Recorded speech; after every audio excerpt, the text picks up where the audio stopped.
Let's continue the series. In the earlier video we discussed about योग. Now we are going to see चित्तवृत्ति. तो सबसे पहले हम देखते हैं कि चित्तवृत्ति होता क्या है. चित्तवृत्ति को हम कह सकते हैं चेंजिंग स्टेट ऑफ माइंड. जो भी हमारी स्टेट्स ऑफ माइंड चेंज हो रही हैं उसको हम चित्तवृत्ति कह सकते हैं.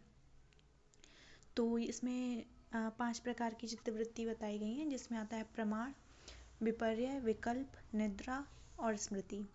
ये 5 चित्त की वृत्तियां बताई गई हैं. ठीक है, तो हम प्रमाण से क्या समझ सकते हैं. प्रमाण को हम समझ सकते हैं कि सोर्स ऑफ लाइट नॉलेज. ठीक है. सेकंड होता है विपर्य. विपर्य का मतलब क्या होता है, एरर. ठीक है. थर्ड इज विकल्प. विकल्प को हम इमेजिनेशन से समझ सकते हैं. फिर आता है निद्रा we all know it's sleep. Then it's स्मृति. तो स्मृति को हम कह सकते हैं मेमोरी. तो ये सारी 5 चित्त की वृत्तियां हैं. ठीक है. फिर इसमें प्रमाण बताए गए हैं 3 प्रकार के, प्रत्यक्ष, अनुमान और आगम. ये तो हमें पता ही है. फिर वास्तविकता से भिन्न मिथ्या ज्ञान विपर्य है. वही जो हमने बताया, एरर.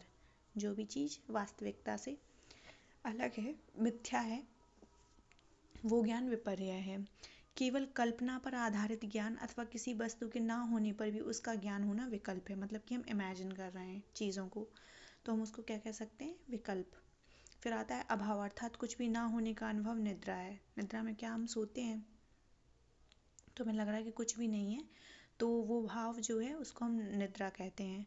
अनुभव द्वारा प्राप्त ज्ञान स्मृति है. वही मेमोरी, मतलब इस चीज़ को हम कोई चीज़ पहले कर चुके हैं और अभी हमें उस चीज़ का मेमोरी है, तो वो हमारी स्मृति हो गई.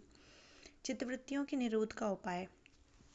तो हम इसको कैसे सही कर सकते हैं कि हम लोग कंसंट्रेटेड रहें, ना कि हमारी माइंड की स्टेट्स ऐसे चेंज होती रहें, फ्लक्चुएट होती रहें. तो अभ्यास एवं वैराग्य के द्वारा चित्त की वृत्तियों का निरोध किया जा सकता है. ठीक है.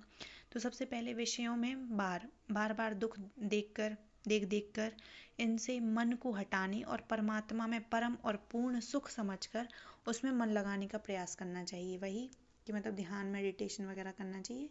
भगवान जी की उपासना में मन लगाएंगे तो क्या होगा, कंसंट्रेशन बढ़ेगी, तो वही हो जाएगा. यही वैराग्य और अभ्यास है. विषयों से मन हटाना, जैसे जैसे हटेगा वैसे वैसे परमात्मा में लगता जाएगा. तो जब भी मतलब कि जो हमारी सेंस ऑर्गन्स हैं, तो हम उनको ज़्यादा स्टिमुलस प्रोवाइड नहीं करेंगे और अपने आप को कंसंट्रेटेड करने की कोशिश करेंगे, तो हमारा मन ईश्वर में लगने लगेगा. जब उस परम प्रभु के ध्यान का कुछ वास्तविक आनंद मिल जाएगा, तब मन का उस परमानंद को छोड़ना भी नहीं